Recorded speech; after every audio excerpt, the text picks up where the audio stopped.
Bom, vamos começando a conversa enquanto o resto do pessoal vão chegando. Prazer, eu sou Lúcio Codato, tenho 79 anos, eu sou fotógrafo há mais de 50 anos, sou diretor de fotografia há mais de 50 anos.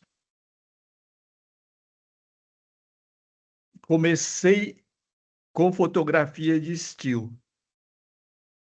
Eu fui fotojornalista, eu trabalhei no estado de São Paulo, e numa dessas reportagens que eu fui fazer, conheci o diretor de um longa-metragem chamado Rodolfo Nani, e ele me convidou se eu não gostaria de fazer o still. Still é foto de... Hoje seria o making of, só que era só de fotografia, não tinha vídeo na época. Acabei aceitando, pedi as contas no jornal e parti para o longa. E daí nunca mais saí do cinema. E foi muito engraçado, porque eu não tinha nenhuma experiência com cinema. Não tinha feito nem Super 8 na minha vida. E o longa era produzido pela Vera Cruz. Então, a câmera, para quem quiser pesquisar, era uma Mitchell, um trambolho, que eu não conseguia carregar sozinho, né, levantar, botar no tripé sozinho. O eletricista e o maquinista é que colocavam, não era nem tripé, era um dolly. Dolly era uma espécie de um carrinho, e só que não era elétrico como hoje em dia, era de manivela. Tá? E, e um pouco antes de começar o longa, o diretor de fotografia era um carioca chamado Carlos Egberto, que já faleceu, e ele estudava em Londres na época. E como ele era amigo do diretor, do Rodolfo Nani, ele veio fazer o longa do Rodolfo. E ele não conhecia ninguém em São Paulo. Nós nos conhecemos, na época, pela primeira vez. Só que o assistente que ia fazer o longa, o nosso era no estúdio, dentro da Vera Cruz, e na época São Paulo era meio friozinho, e daí o Jorge, que era o assistente, que seria o assistente, preferiu ir para um outro longa do Anselmo Duarte, chamado Um Certo Capitão Rodrigo. E nessa, acabei sendo obrigado a virar o assistente do Carlos Egberto. E não conhecia nada, nada de cinema. A tal ponto que fiquei durante 20 dias antes de começar o longa, indo todos os dias até a Vera Cruz, montava, desmontava a câmera, e o carregamento do chassis. Vocês conhecem um chassis de cada lado, é meio grandão, que usava rolos de 300 metros,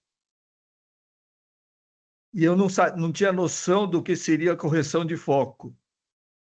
E a câmera não tinha um vídeo para você acompanhar. Você ficava só no paralaxe. Só o fotógrafo enxergava. No paralaxe.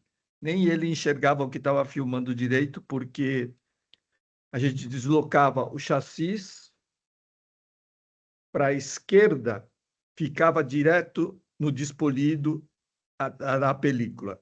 E quando, na hora de filmar, você deslocava o chassis. Bom, tudo era na trena, e eu, com alguma experiência de fotografia, acabei cumprindo bem com as minhas funções. E nos últimos 10 dias, o filme foi de 3 semanas, 2 meses. Nos últimos 10 dias, o Carlos me chamou e falou: Lúcio, é o seguinte, essa escola em Londres, é o meu pai que paga, e é uma escola relativamente cara, e eu não posso deixar de frequentar as aulas. Eu tenho que ir embora. Você termina o filme para mim.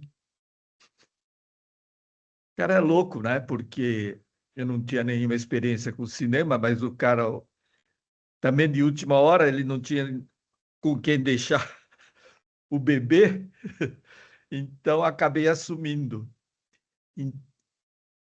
E a atriz do filme era a Lilian Lemmertz, a mãe da Julinha.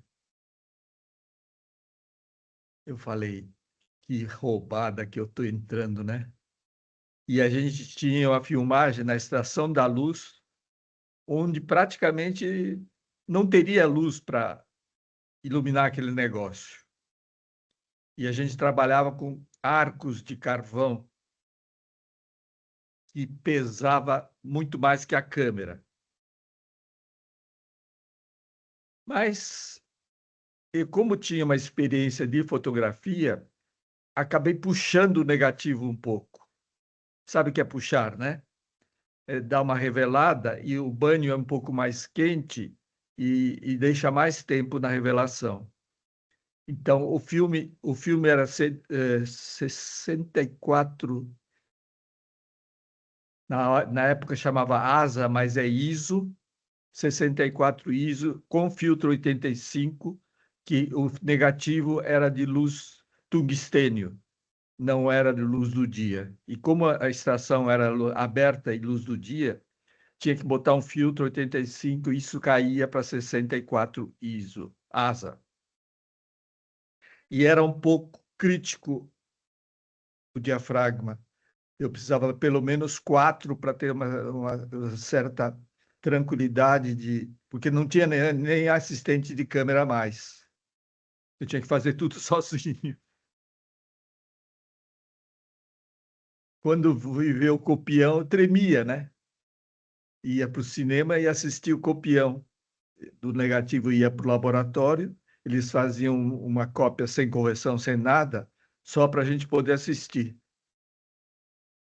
Essa foi a minha entrada no cinema. Então, se vocês estão querendo entrar no cinema, não se preocupem, se virem, aprendam tudo que puder e com vontade a gente consegue. Tá bom?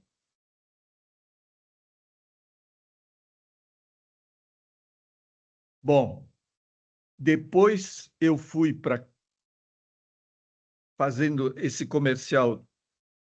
O final do filme, o diretor Carlos Egberto tinha pedido uma câmera mais leve, que tivesse zoom, só que tinha que ser com som direto, com som. E na época, em São Paulo, acho que no Brasil também, não existia nenhuma ARRI com blimp e zoom. Por sorte, um conhecido, quer dizer, depois ficamos amigos, mas o Silvio Bastos estava trazendo uma câmera da Alemanha com todas essas especificações. E na cara dura, nós fomos pedir para ele se ele podia alugar para a gente. Então, as últimas tomadas, enquanto o Carlos ainda estava, fizemos com a reflex, blimpada. E essa câmera me deu entrada no mercado de publicidade também, porque era o primeiro assistente que trabalhava com essa câmera com blimp. Em seguida veio o convite para um outro longa, também da Vera Cruz, de um diretor chamado Roberto Santos. Era um dos grandes diretores falecido, grandes diretores brasileiros. E daí foi embora, fui fazer mais comercial na época, que não tinha tanto longa na época. Fui fazer comerciais e vivi durante alguns anos no comercial. Depois eu fui para documentário, e uns 10 anos, 10 ou 15 anos depois, eu conheci o Silvio Tendler. Renata, de onde é? Eu moro em São Paulo, Lúcia. São Paulo. Acatu? São Paulo. Oi, eu sou do Rio, da região metropolitana, Nilópolis. Tá. Ana? Rio Capital. Henrique? Belo Horizonte. Belo Horizonte. Só sudestinos. Nêmia.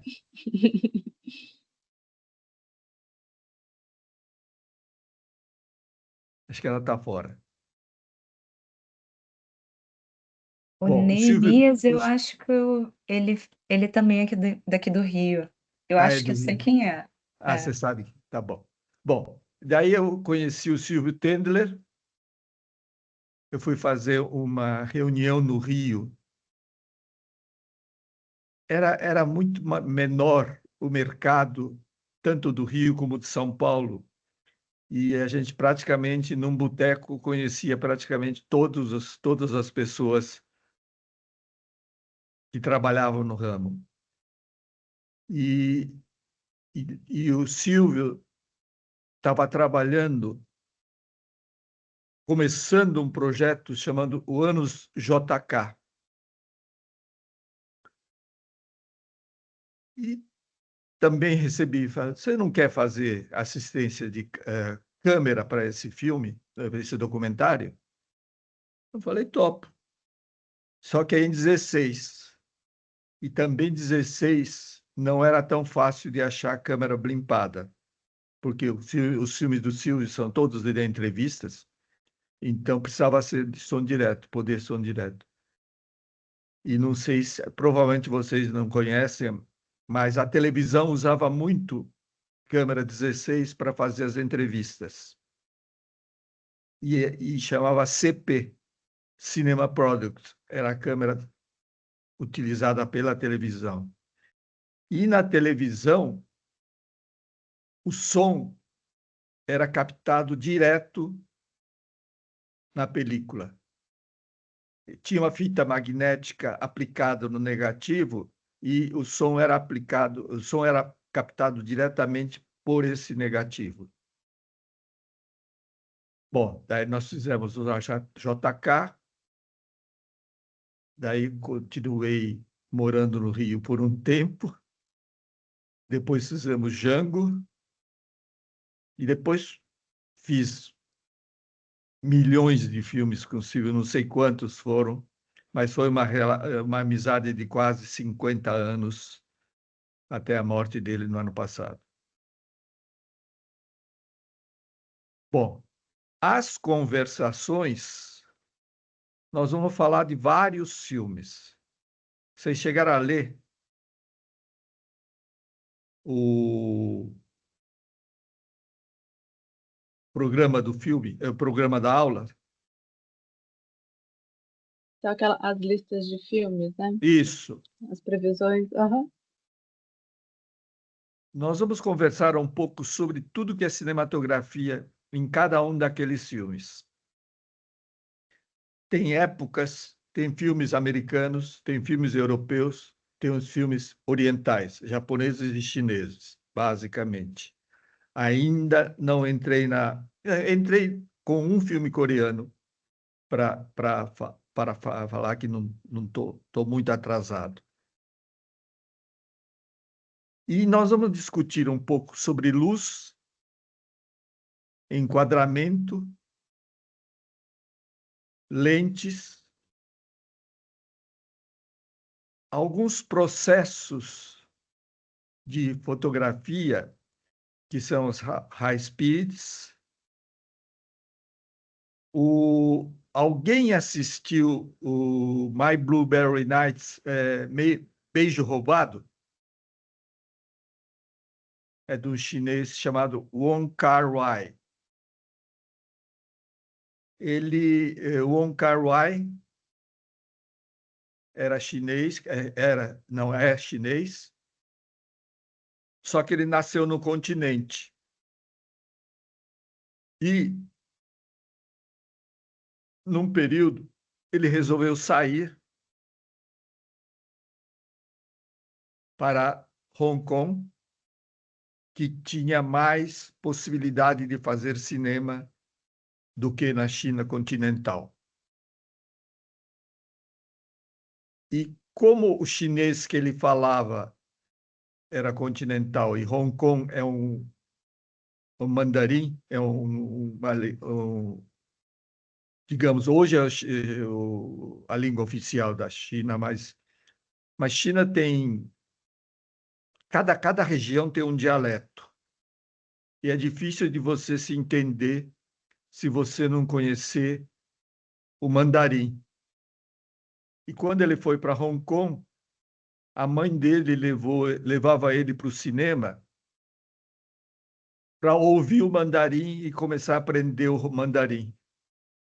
E a mãe dele foi uma gênia, né? Porque a Índia é a mesma coisa. A Índia é um dos maiores produtores de cinema do mundo, porque para cada dialeto é realizado um filme, porque o pessoal não gosta de assistir, porque a Índia também não tem uma língua oficial, mas todos eles falam muito dialetos. E na época da película não era tão fácil quanto hoje no vídeo de colocar várias versões num filme só. E o Wong Kar-wai cresceu em Hong Kong, e Hong Kong já era uma cidade com bastante prédio. Na Bahia, é como em Copacabana, as melhores vistas são cobertas, são fechadas pelos prédios. E o Wong Kar-wai assistia os filmes, falava, para ele olhar o horizonte, não tinha como olhar o horizonte. Ele tinha que olhar para cima dos prédios e só via céu. Ainda criança, acho que com 17, 18 anos, o sonho dele era poder ver o horizonte um dia. E isso leva ele, quando já era cineasta bem conhecido na China, ele vai para os Estados Unidos conhecer o horizonte. Ele faz uma viagem de Nova York para Las Vegas de carro e ele se esbalda com o horizonte. E o My Blueberry Nights, o Beijo Roubado, é um pouco essa viagem de Nova York até Las Vegas. Ele coloca numa moça que segue o namorado, que seria o namorado, para o oeste. Essa é um pouco do percurso desse filme. Isso vou contar um pouco mais detalhado a diferença do olhar de um oriental para um americano. A crítica que ele faz à América é meio dolorosa, porque tem briga de policial, coisa que na China não acontecia. Beber se bebia bastante na China também, mas nos Estados Unidos o próprio guarda bebe à noite no bar até perder a consciência, né? Não sei se você lembra, Catu. Então, acho que vocês poderiam assistir esse filme. Vou mandar o link depois direito do filme quando começarem as aulas, porque a direção de arte desse filme, por exemplo, vai para uma...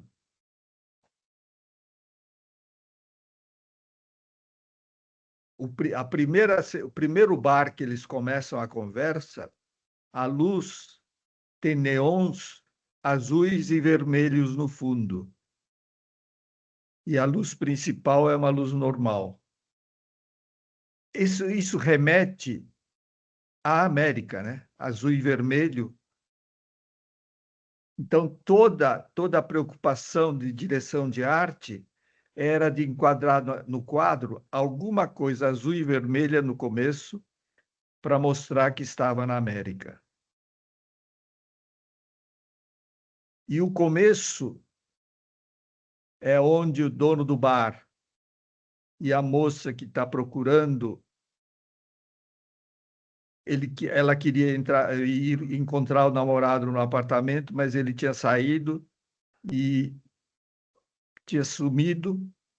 Então, ela estava no apartamento, mas leva a chave do apartamento dela, que morava em frente ao bar, até o bar, perguntando se podia deixar a chave lá, porque o namorado foi embora e ela também não queria ficar sozinha no apartamento.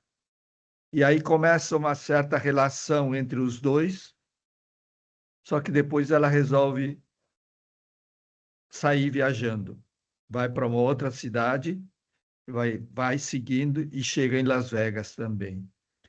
E existe uma diferença de luz entre Nova York e Las Vegas. Las Vegas, ele não mostra muito jogo em Las Vegas. Antes para numa cidade onde tem jogo, mas não é em Las Vegas. E mais, a luz solar no percurso do carro reflete bem essa diferença de luminosidade, que é uma das... Por exemplo, eu faço depois um longa-metragem com um diretor chamado Francisco Ramalho, onde a gente foi filmar no Nordeste. Antes, eu tinha feito um documentário chamado Nordeste, Cordel, Repente, Canção. Acho que ninguém assistiu, né? Acho que não, porque a cópia estava desaparecida e o Canal Brasil conseguiu uma cópia meio remendada e telecinou e o Canal Brasil exibia essa cópia. E agora, com 50 anos de cinema, a gente achou esse negativo na Cinemateca brasileira aqui em São Paulo e fizemos uma cópia bonita. Eu vou mandar o link para vocês para assistirem, porque não está na lista, mas acho que vale a pena para entender um pouco da luz do Nordeste também. E, por exemplo, o Brasil, o norte do Brasil, é dividido entre norte e sul pelo Equador. E o Equador é a luz praticamente zenital, né?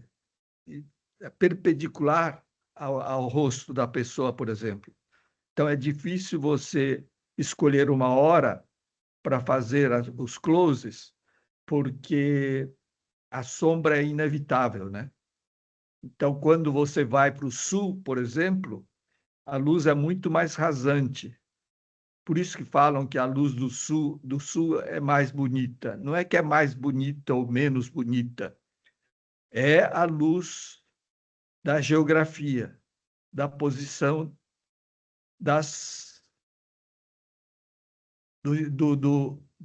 do que acontece nas ações. O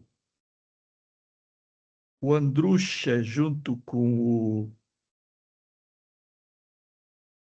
vocês que são do Rio, como chamava o diretor de fotografia do Andrucha, que faleceu? Vocês lembram? Não? Cabeça está ruim. Bom, eles fizeram um filme no Nordeste também e só filmavam ao entardecer. Tiveram o luxo e a possibilidade de filmar só no entardecer. Os exteriores todos eram luz baixa, mesmo no Nordeste. E quando precisava, ficavam dentro da casa, fazendo os planos dentro da casa durante o dia, e ao entardecer saíam para fazer os gerais de fora. Foi o Breno Silveira? Breno Silveira, obrigado. Eu achei aqui na internet. O Breno Silveira. Os dois fizeram esse filme. E tem um outro filme americano, Cinzas no Paraíso. Dê uma olhada nesse filme também, que será tema para a gente conversar depois, mas também foi filmado praticamente só ao entardecer. O diretor de fotografia era o Néstor Almendros, que era um espanhol, depois radicado na Espanha e depois vai para Hollywood. O Néstor foi um dos grandes, e como ele tinha um passado de cinema de poucos recursos, ele ficou famoso porque utilizava o isopor como rebatedor.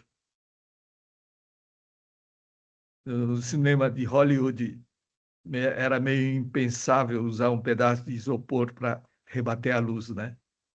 Mas o passado dele na Espanha e em Cuba deu essa bagagem para ele de fazer isso. Eu acho que você precisa ficar observando, precisa estender a luz o tempo inteiro, ficar olhando. Tá? Todas as... Meio obcecado, só pensa na luz. Tá? Olhar também. Olhar é importante. Né? Olhar de quem está na frente da câmera e o olhar de quem está atrás da câmera, que é o fotógrafo. A própria pessoa que vai ser filmada sente a luz na cara. Quem está na câmera sente a luz nas costas, né? Então, o olhar de quem está olhando da câmera para o ator é um pouco diferente de o ator que está recebendo a luz, né? Tem um fotógrafo chamado Edgar Moura, aí do Rio, que ele inventou, quando filmou a Xuxa, um ring, um anel grandão para colocar na frente da câmera, porque a Xuxa queria sentir a luz. Então ele fez uma luz chapadona, né, que dá ao rosto chama a luz de beleza. São criações do cinema brasileiro, Edgar Moura. O Medeiros, fotógrafo Medeiros, ele tirava o telhado das casas para que a luz entrasse. Ele acho que era cearense, ele. Acho que era cearense. Ele também é da geração que não tinha muito equipamento no Brasil ainda, Então, tirava o telhado e plástico também, difusa, não era tão fácil de achar. Ele mandava comprar cortinas de banheiro que tinha um pouco de textura para colocar no teto para fazer uma difusãozinha.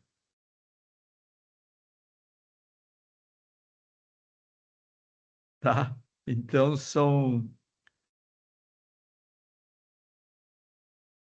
coisas que o cinema, sem muita, sem Verba. muita verba, conseguia fazer ainda assim, né? O outro com quem eu fui assistente, de quem eu fui assistente, chamava-se Hélio Silva, que era aí do Rio também, um grande fotógrafo, um grande companheiro de bebida, inclusive. E a gente fez um longa aqui em São Paulo,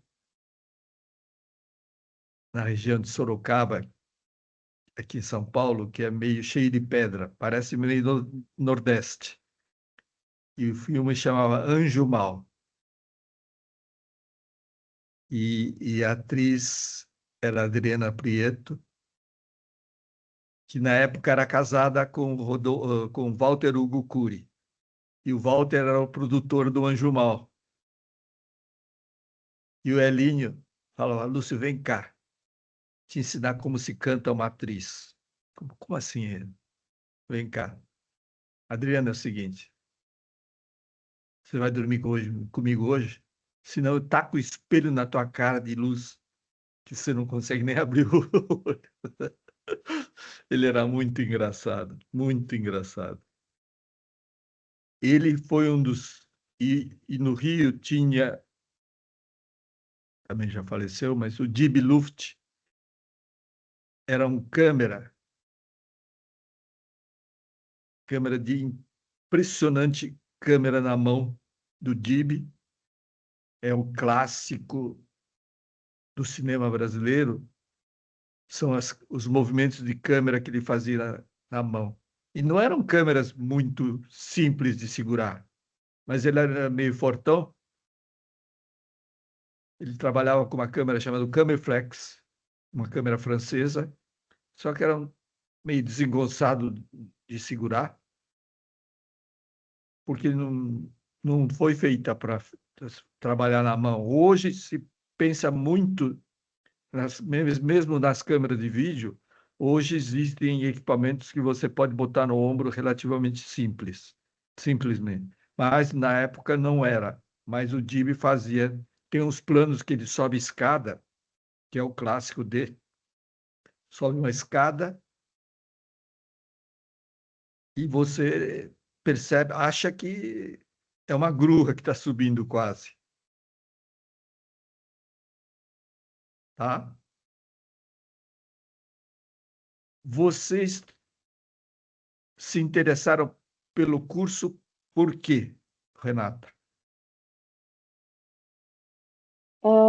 Eu, na verdade, já trabalho com cinema, Lúcio, faz um tempo já. Estou na área, sou assistente de câmera, sou diretora de foto. E eu sinto muita falta de ter um pouco um grupo de estudo, sabe, para conversar sobre os Tá, filmes, sobre a linguagem dos filmes. Eu tá. acho muito. Eu fico estudando muito sozinho, né? Fico sentindo falta, assim, de trocar mais ideia, de ouvir outras pessoas e outros olhares para os filmes também, né? Então Foi mais vamos isso que fazer me o interessou. seguinte. Me diga, pode mandar pelo, não sei, acho que tem um link que você pode falar comigo depois. Algum tipo de filme que você queira conversar, tá? Tá, Daí acho uma boa. eu Uhum, mudo um pouco a minha a minha programação para a gente poder colocar o que você gostaria de entender ou entender, uhum, uhum. né? Porque no Wong Kar-wai, por exemplo, tem uma questão de ponto de vista do eixo. Vocês entendem eixo, né? Uhum. E o Wong Kar-wai, quando a moça está falando, ela fala com o cara do bar. O cara do bar não tem a referência, porque quando ela está falando, o Wong Kar-wai dá uma referência da cabeça dela para falar com ele. No caso do ator falando, ele faz totalmente de perfil, sem referência nenhuma da moça. Sabe? Esse tipo de coisa precisa ter coragem, né? Porque os diretores normalmente querem alguma referência para se localizar onde está ou não. E no Beijo Roubado, ele faz alguns planos totalmente de perfil. E outras vezes, ele coloca uma terceira pessoa, só que não aparece na cena, mas a pessoa está conversando com essa pessoa. Então, parece que tá fugindo do eixo, mas, na verdade, tem uma terceira pessoa. E muitas vezes a terceira pessoa é a câmera. Precisa de muita coragem, né? É, É muito sofisticado, né? mas acho que vale esse tipo de conversa, entendeu? Porque Acho que sim. algumas vezes você acha que está pulando o eixo, mas é meio consciente, Uhum, tá? Então, sim. não se apegue muito às regras tradicionais. De vez em quando, tente quebrar um pouquinho. A imperfeição, no nosso cinema um pouco mais de menos verba, a imperfeição algumas vezes pode criar uma espécie de linguagem, aproveitar isso, essa impossibilidade de ter sempre o certinho, né? Acho que eu estava lendo um livro japonês chamado Wabi-sabi. O wabi-sabi é uma expressão japonesa onde a imperfeição é bem-vinda, tá? Depois eu mando o link do livro também. Acho que seria importante para, né, para a gente pensar isso, Lúcio, porque o que eu sinto é que os livros e o que se tem de informação sobre cinematografia, sobre eixo, é sobre as regras, né? É, Muito sobre as regras de como faz, como não quebrar, mas aí a gente assiste vários filmes que se quebra e se usa isso como linguagem, né, como narrativa depois do filme.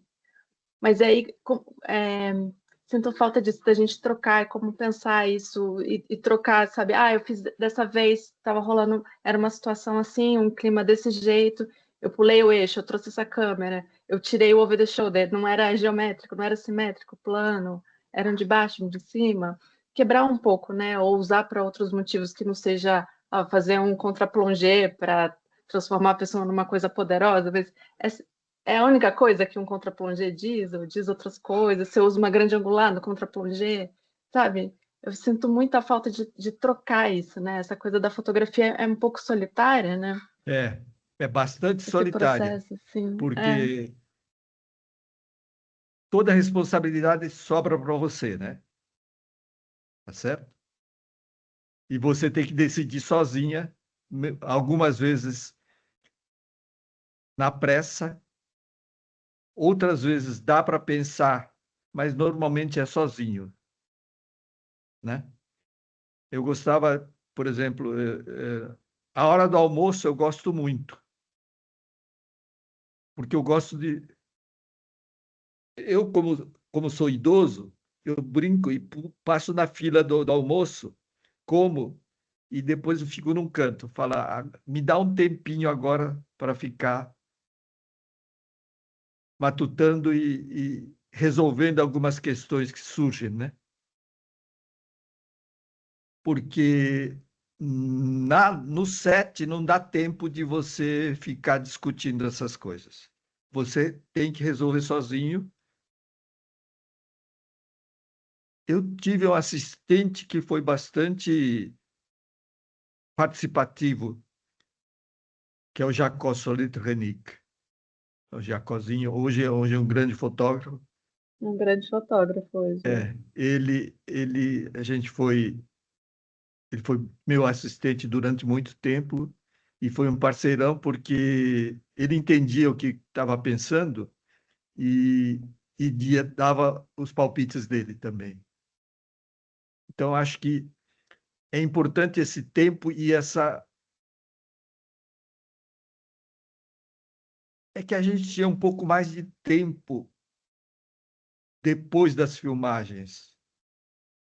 Bom, em locação, quando você vai para uma locação tipo Nordeste, é mais fácil porque acaba a filmagem, você tem um tempo de tomar o banho e depois tomar alguma coisinha e conversar um pouco. Mas quando é em São Paulo ou no Rio ou na cidade que for, quando acaba a filmagem, todo mundo quer ir embora logo para casa, né? E é difícil esse convívio. Antes era mais comum a gente ficar um pouco mais. Não tinha tanta rigidez da produção na questão de horário, né? A gente podia passar um pouquinho ou terminar um pouco antes, coisa que hoje em dia não dá mais, né? Porque o, tem coisa de sindicato, tem briga com o produtor, não, é difícil esse. Eu fiz um documentário, o último documentário do Silvio, antes de falecer, era sobre as casas de cultura de São Paulo. E foi muito interessante porque casas de cultura foi o Celso é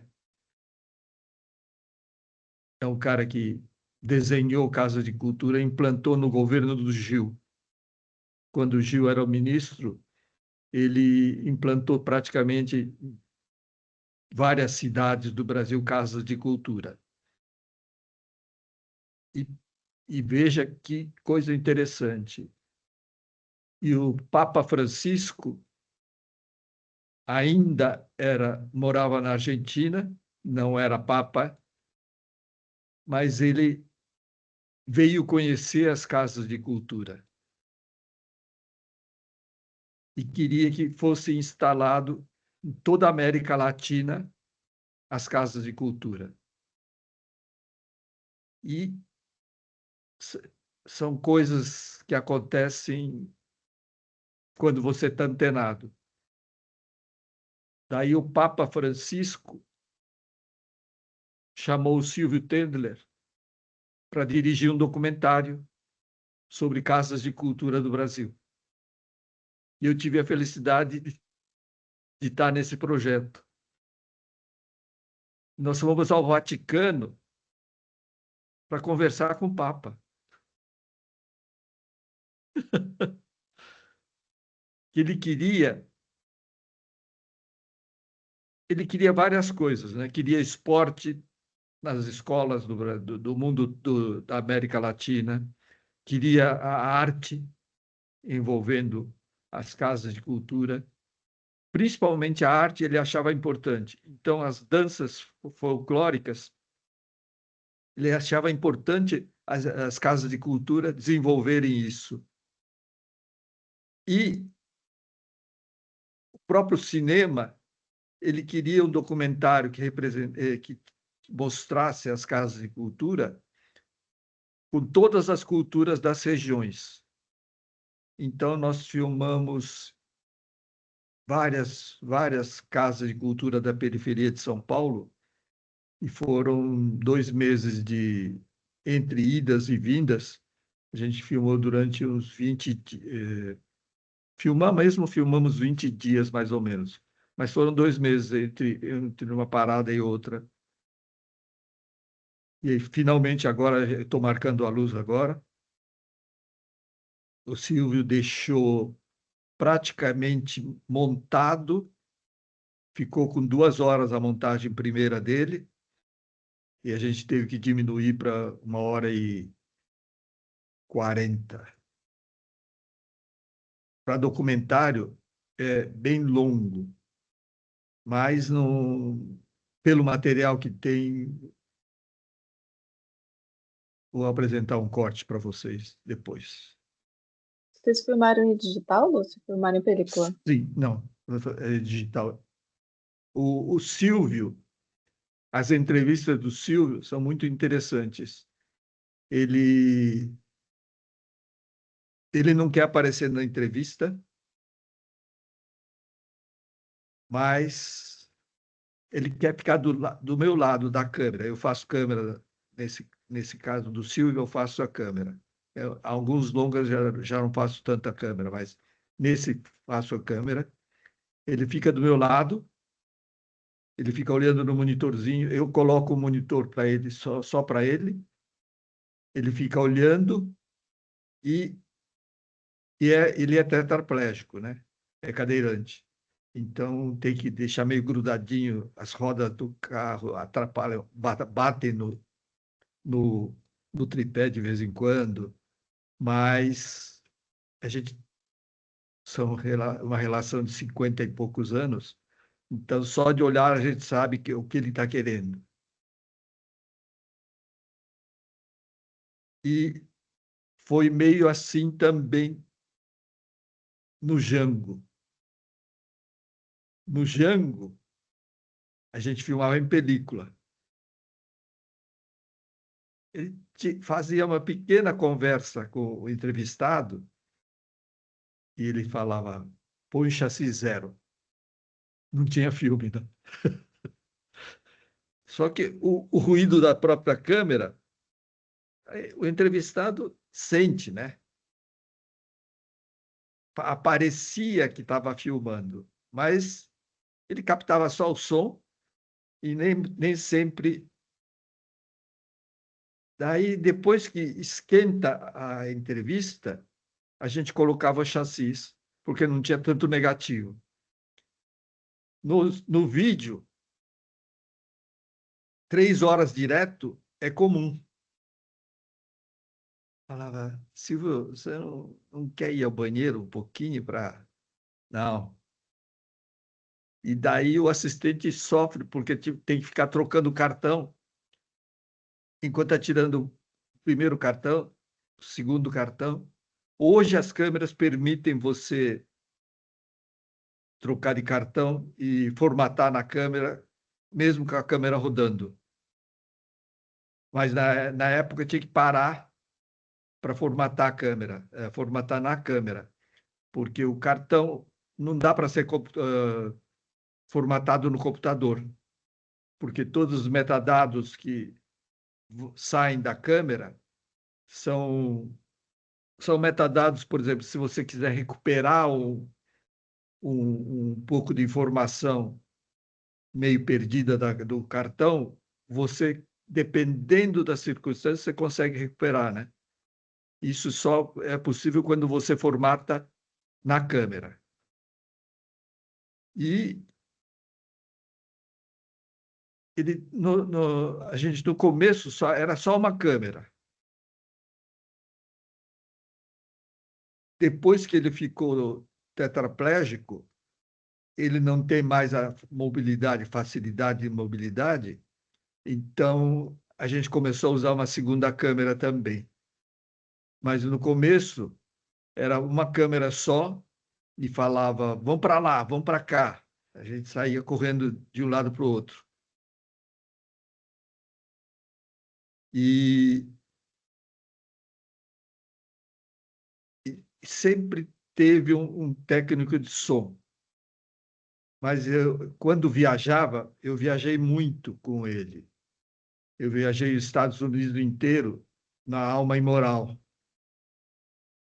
A gente viajou a Europa inteira na Alma Imoral e eu fazia luz, câmera e som. Tinha que fazer tudo. E ainda carregar o gordo, desgraçado do gordo, que era pesado, mas ele perdeu os pés, e foi amputado os pés por causa do diabetes. Então ele ficava na cadeira de rodas, mas não conseguia andar. E alguém já esteve em Jerusalém? Não. Jerusalém é que nem Paraty, cheio de pedras grandes. E não dá para entrar com cadeira de rodas, praticamente. Então você tinha que botar o gordo no ombro, eu e o assistente, um de cada lado, e caminhar um trecho, né? Mas era nos Estados Unidos, por exemplo, ele não falava bem inglês. Mas a gente foi com o rabino, o Newton Bonder foi junto com a gente. E o Newton era formado numa escola de rabinos, uma universidade de faculdade de rabinos nos Estados Unidos. Então ele falava muito bem inglês e com a linguagem um pouco mais intelectualizada do que a nossa linguagem. E ele depois traduzia, porque na hora da entrevista não dá para fazer nada, né? Então, o máximo que a gente conseguia prestar atenção, mas são linguagens que não é para qualquer um entender, não dá para entender direito. Depois, traduzido no filme, eu acabei aprendendo muito sobre o judaísmo, muito, muito, muito, por causa do Newton. E eu acho que as experiências com o Silvio, nesse ponto, foram de aprendizado das coisas, das pessoas que entrevistávamos. E no filme do Django, o Brizola era cunhado do Django, ele estava se candidatando ao governo do Rio. Então, ele não quis falar muito do período crítico da relação dele com o Django, quando o Django teve que renunciar não, foi expulso do Brasil. O Brisa não quis falar muito. E daí, Ainda era um período complicado, né? E daí, quando ele foi eleito governador, ele veio pedir para o Silvio que ele pagava o negativo, pagava a equipe, pagava tudo, mas ele queria reentrevistar. O Silvio falou, não, você falou naquela época, já foi. Mas o Brisa queria pagar. E como era a relação do Silvio com os entrevistados, né? Porque, por mais que fosse um Brizola, o Silvio podia ter aceito a oferta e ter reentrevistado. Mas ele falava que o momento é aquele, você falou isso, acho que vai ser assim mesmo que vai aparecer no filme. Não tem muito jeito de mudar isso.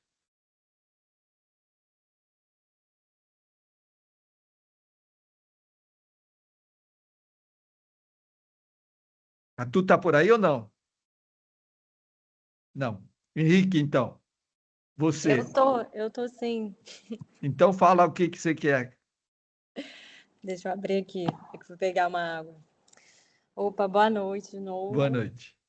Então, também trabalho com cinema, né, dou aula de cinematografia, e eu tô nessa que a Renata também, no espaço de troca, fiquei interessada pela possibilidade de partilha, assim, né, conversações, foi bem interessante o título, assim, essa ideia de conversar sobre mais movimento, luz, dos filmes, dessa maneira mais, né, livre, assim, nesse espaço. Eu dou aula na UERJ, na licenciatura de Cinema e Audiovisual, que abriu ano passado, e a gente está aí de greve, então estou com esse espaço também na agenda.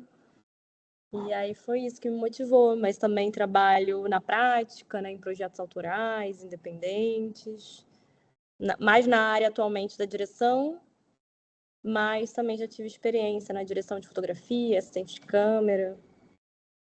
Aí mais no digital, né, na película só com Super 8. É. É isso. E que tipo de cinema você faz? Olha, o meu, né, autoral, é um cinema que investiga muito a temporalidade, o espaço. Eu me interesso muito pela construção de paisagens narrativas, assim. Então, um cinema muito sensorial. Ele tem uma dimensão narrativa, mas ele é muito do sentir.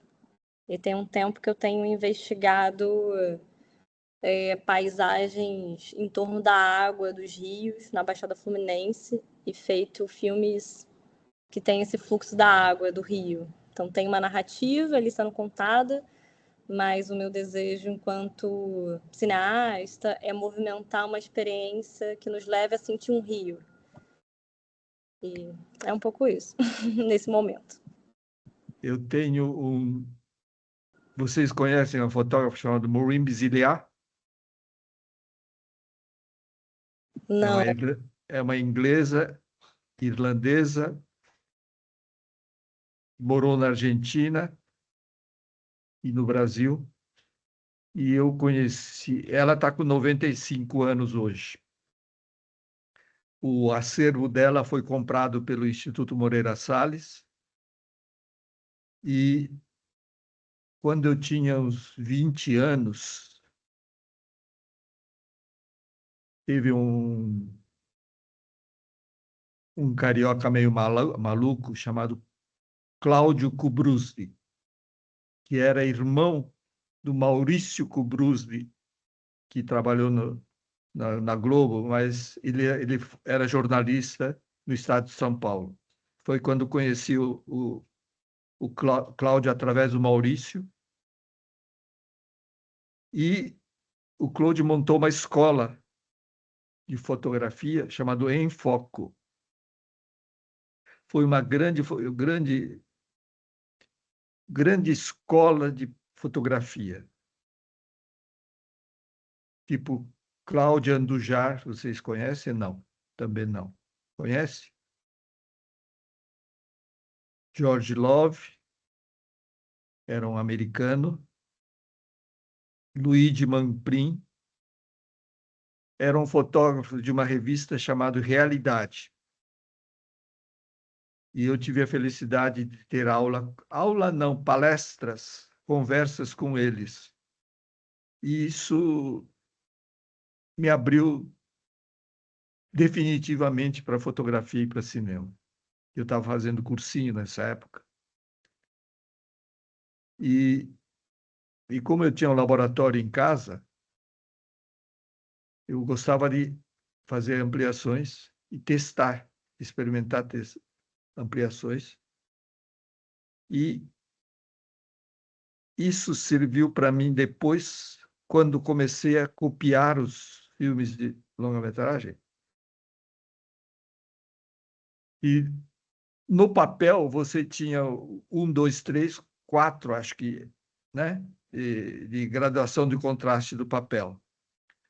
Na película não tem isso, mas a gente acaba descobrindo que superexpondo e subrevelando diminui bastante o contraste, diminui o grão também.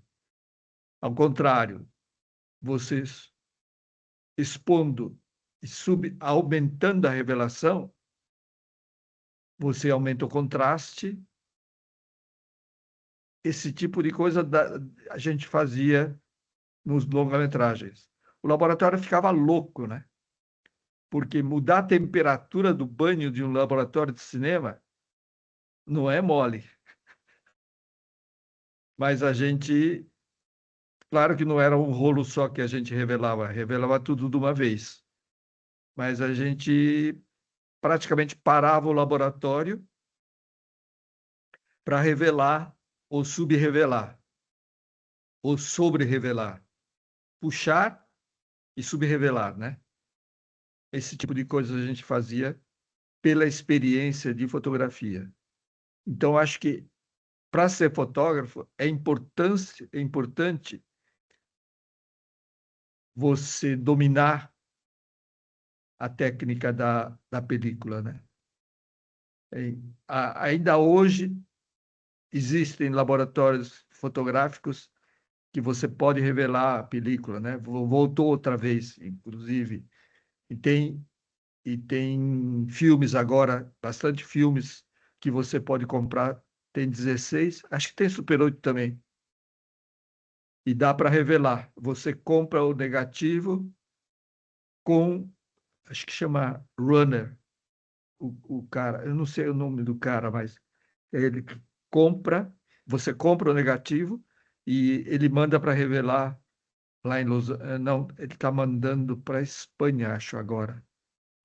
Mas vem um copião digital e depois, se quiser montar, você, você pode montar, quer dizer, copiar. Henrique,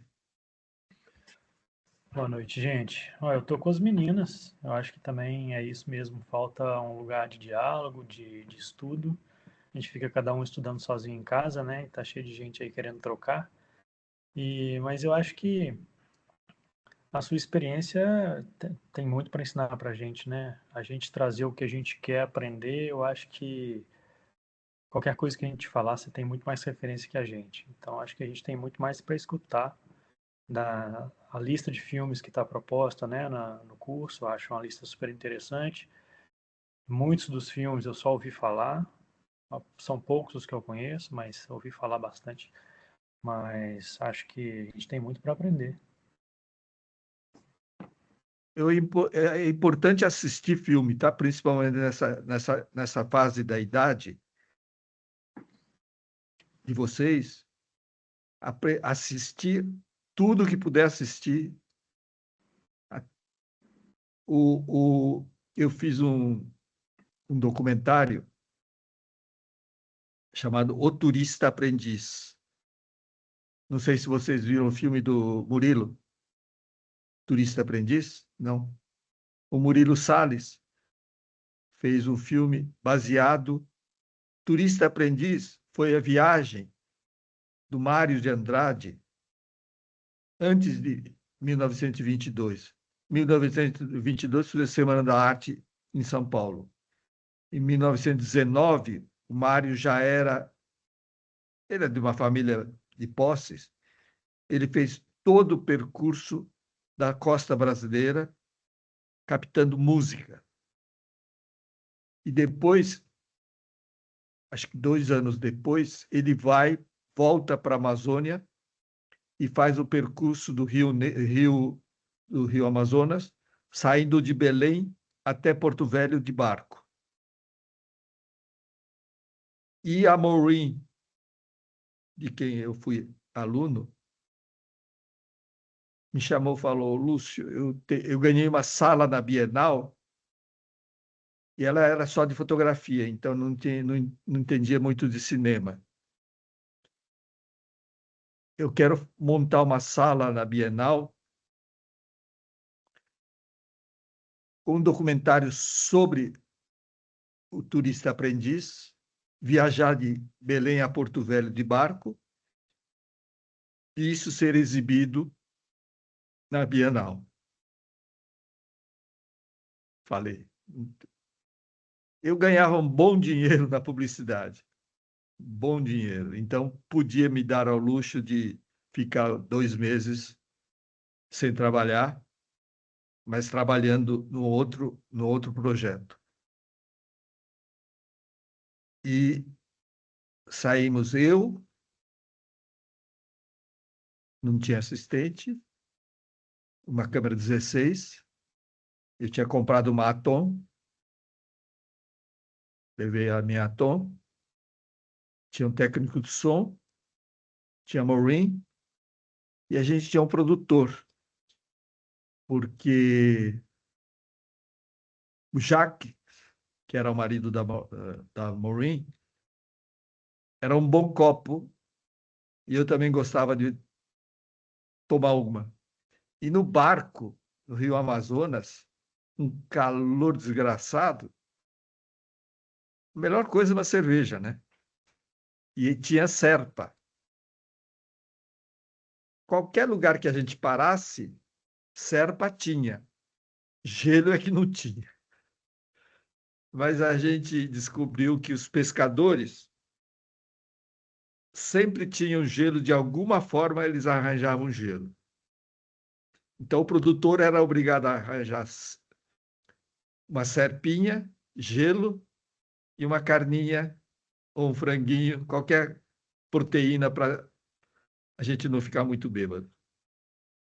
Mas era impressionante porque o mosquito, a gente dormia em rede. O mosquito picava através da rede e a gente, de vez em quando, tinha que dormir de jeans, porque a ferroada era de doer, viu? A gente não conseguia sair para fazer xixi à noite. Não dava para... O mosquito vinha que vinha. São experiências de uma viagem. A gente conta depois algumas viagens. Eu viajei praticamente o mundo todo. Eu fui morar no Japão quando tinha 27 anos. Os meus pais acharam que eu estava envolvido com militância e me mandaram embora para o Japão. Não tinha tanto envolvimento. Conhecia vários amigos que foram presos, tal, mas eu não chegava a esse ponto. Eu nunca fui alienado, mas não cheguei a ser tanta militância.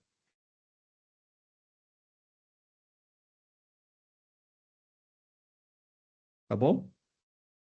Ana Beatriz.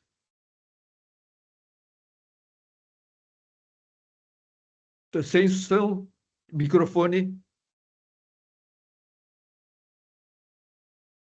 Conseguem me ouvir? Agora sim. Ah, tá. Boa noite. Estou contente de estar aqui.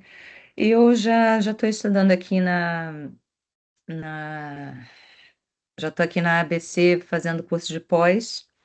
Ah, tá. E aí, quando eu vi que teria esse curso aqui esse encontro, né, de conversações, eu fiquei também bastante interessada. Eu já tive a oportunidade de ter sido sua aluna, Lúcio. Você não vai se lembrar de mim e eu não tenho o menor fio Não, de esperança disso. pelo Não, sobrenome, acho que foi no MIS. não, foi na época da AIC em São Ah, Paulo, há tá. mais de 10 anos, há 10 anos, para ser mais precisa, há 10 anos, é muito tempo, eu não tenho a menor expectativa que você se lembre de mim. Fique tranquilo, Não, pelo sem sobrenome. pressão. Mas, assim, eu sou publicitária por formação e trabalhei muitos anos em publicidade e marketing, até que eu resolvi enveredar pelo campo da fotografia. Trabalhei com fotografia e estilo durante muito tempo. Quando eu resolvi enveredar para o lado de cinema, foi aí que eu fiz o curso da IC aqui no Rio. Depois eu fui para São Paulo, fui sua aluna lá num curso durante um tempo. Só que calhou de, depois desse curso, eu fiz um documentário, fiz um trabalho, mas eu peguei mochila, resolvi tirar um ano sabático. Nesse ano sabático, eu fiquei fora do Brasil durante muito tempo e nunca mais eu trabalhei nessa área. Estava trabalhando com outras coisas, com fotografia, eventos, festas, enfim. Eu estava num caminho, desvirtuei completamente. Até que o ano passado eu resolvi, eu pensei, não, eu quero voltar. E aí eu entrei aqui na ABC, já tive aula com Afonso. Quando eu tive aula com ele de estética, eu gostei tanto, não é, de poder trocar ideias, não é, sobre filmes, que aí eu resolvi, eu estava fazendo curso de profissionalizante, eu resolvi trocar para pós, justamente para continuar com esse papo. E quando eu vi que teria essa possibilidade de ter essas conversas, não é? Eu pensei, poxa, vai ser ótimo continuar trocando e ainda mais contigo. Eu pensei, agora é maravilha, vou continuar ainda mais com o Lúcio Codato, maravilhoso. E isso, coloquei aqui, me inscrevi e espero que não conflite com os meus outros horários da pós. E não conflitando, com certeza vou ficar aqui no curso contigo para a gente fazer essas trocas. Gostei bastante da lista de filmes. Foram poucos ali que eu vi. Por acaso eu vi que na lista tem o Poderoso Chefão, e essa semana eu revi o Poderoso Chefão todo. E, enfim, era um trabalho que eu estava fazendo, não é, de ver, rever filme, mas como acho que foi a Renata falou, eu sinto falta de trocar impressões, percepções, enfim. E é isso. É um prazer conhecê-los e revê-lo. Bom, as nossas aulas serão às terças-feiras, sempre. Como eu não tenho nenhum projeto até setembro, não tenho nenhum projeto que possa vir a calhar na terça-feira, então não pretendo mudar. Até ano passado eu tinha esse documentário que de vez em quando tinha que sair na terça-feira, mas agora até setembro eu estou totalmente disponível, então não espero mudar a data das aulas. Eu vou fazer o seguinte: uma semana antes, na terça-feira, quando acabar a aula, eu passarei a lista de 2 ou 3 filmes para a gente conversar, para vocês poderem assistir, porque acho que muitos dos filmes vocês não tiveram a oportunidade de assistir ainda, e acho que Antonioni vocês conhecem? Antonioni é um italiano. Sim. A trilogia dele é uma das coisas mais importantes do cinema mundial, tá? Silêncio.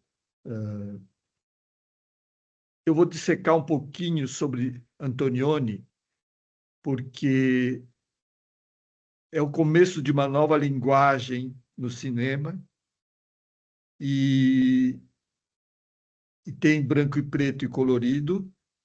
Eu sou do tempo do branco e preto, mas depois só colorido. Eu fiz uns curtas em preto e branco porque a situação pedia, mas depois praticamente fiquei todo no colorido. E eu tô. A Maureen tem uns filmes que eu fotografei e são muito importantes, estão no Instituto Moreira Salles. E você sabe que vídeo tem vida curta, né? Hoje a gente está no HD, daqui a pouco é 4K, já estão falando em 16, e provavelmente não vai ter equipamento para você assistir HD daqui a pouco, por exemplo. Então, eu estou restaurando os filmes da Maureen. E um dia a gente pode conversar um pouco mais sobre isso. Mas eu vou trabalhar com um processo de separação de cor sucessivo. O que é isso? O colorido tem tendência de perder a cor com o tempo, tá certo? Então, os italianos inventaram um processo que é o seguinte: é separar as três cores, imprimir em negativo preto e branco e preservar em negativo preto e branco o filme todo. É atualmente a forma mais duradoura, digamos. O LTO, ainda a gente tem problemas com o LTO. Vocês sabem o que é LTO, né? É uma fita de preservação, de conservação de dados. Os bancos guardam todas as nossas informações, né, em fitas LTO. As companhias americanas de seguro não aceitam o HD como backup. Só aceitam fita LTO. O problema do LTO é que praticamente todo ano tem uma atualização. Um exemplo complicado, mas real, o LTO da Globo, do jornalismo, é um LTO atualizado. O dos esportes não é atualizado. Então, quando o jornalismo precisa de uma imagem de um jogador de futebol que faleceu, eles têm que voltar na LTO antiga, encontrar na máquina uma máquina adequada, um software adequado para abrir aquilo lá. Então, normalmente, hoje em dia, o jogador que está com perigo de vida, ele já tem tudo arquivado em LTO novo. E nós vamos partir para a película. Provavelmente vou ter que ir para a Itália, porque só na Itália se imprime do digital para a película, por enquanto. A gente não tem ainda equipamento para voltar do digital para a película no Brasil.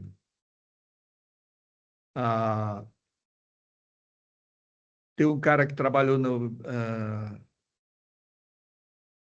BFI, British Film Institute, em Londres.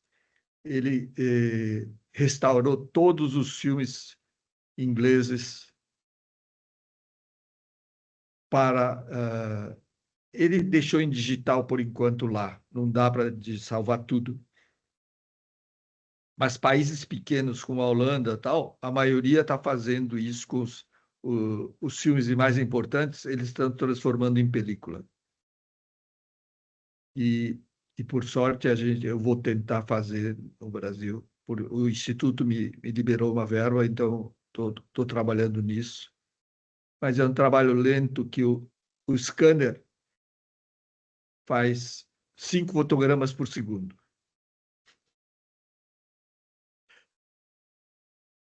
E quando está copiando, quando tá escaneando, alguém precisa ficar olhando, né? Não aparece nada, mas pode ser que a máquina pare no meio do escaneamento, alguma coisa aconteça, porque é máquina, né? A emenda do negativo pode travar na passagem de um plano para o outro. Então, de vez Por em quando, isso que precisa de uma paciência japonesa, né? Uma paciência oriental para acompanhar o processo. eu não sou tão oriental quanto pareço, não, viu? Mas é interessante. A, o MIS de Fortaleza está pensando nesse processo para alguns filmes lá de Fortaleza. Então, a gente está trabalhando juntos para ver o que dá para fazer.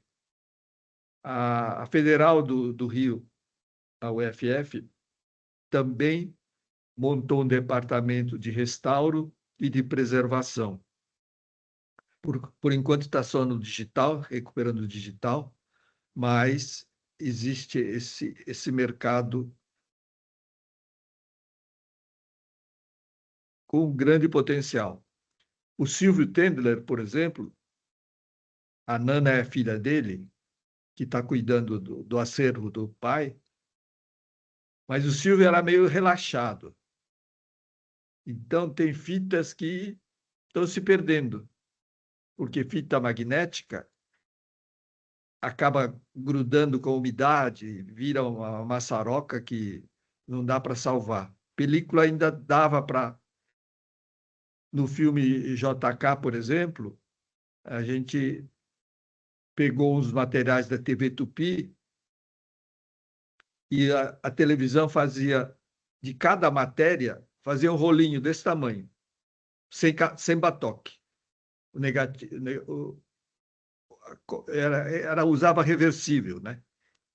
A televisão usava reversível direto.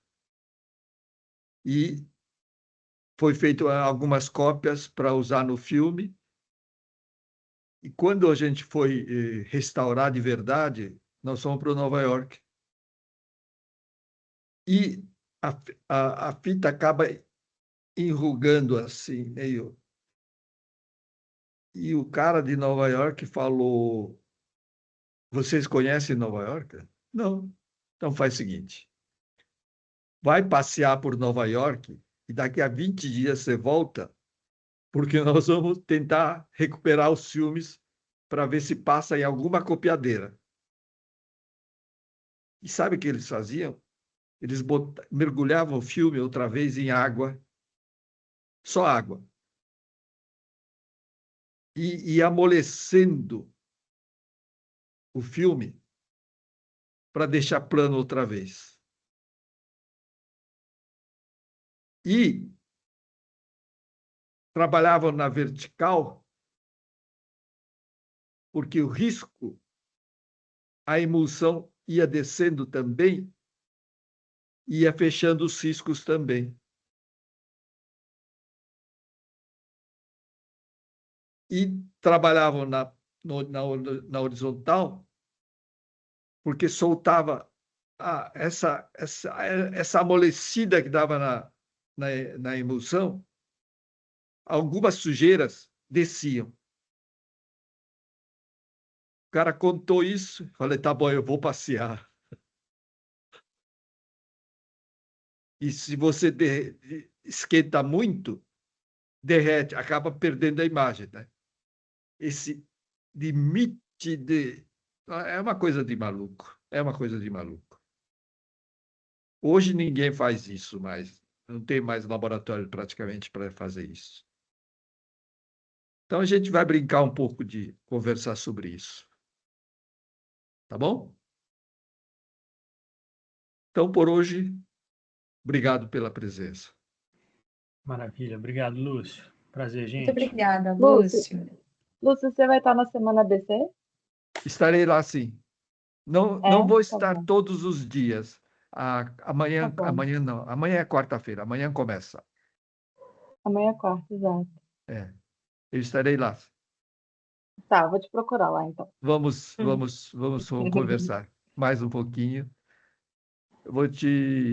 Tem algumas coisas de luz que você prestasse atenção, porque os chineses entraram com tudo na parte de luz, mas é coisa de doido, é coisa de doido. E eles fabricam, eles têm que fabricar quantidade, né? Para baixar o custo. Então, muito doido, porque o Paulo Ribeiro, que é o dono da local, resolveu fabricar tripé na China. Só que a China não aceita cartão de crédito. Tem que levar dinheiro. Aí ele falou, chegou lá, tem um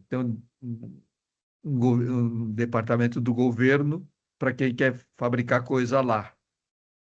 Daí ele foi lá, falou, o que você quer fabricar? Tripé. Tá bom. Eu monto a fábrica para você, coloco os operários, todo equipamento, tudo que precisa para fabricar o tripé, eu faço para você. Agora, você compra todo o material. Porque daí que veio o chamado Xing Ling, né? Não é mais, né? Você escolhe o nível de alumínio, nível de parafuso, tudo hoje você escolhe. Então não dá para mais brincar achando que tudo é chinês, né? O chinês é de baixa qualidade. Depende de quem fabrica hoje. E a luz está surpreendente, está surpreendente. Tá bom? Painéis de LED.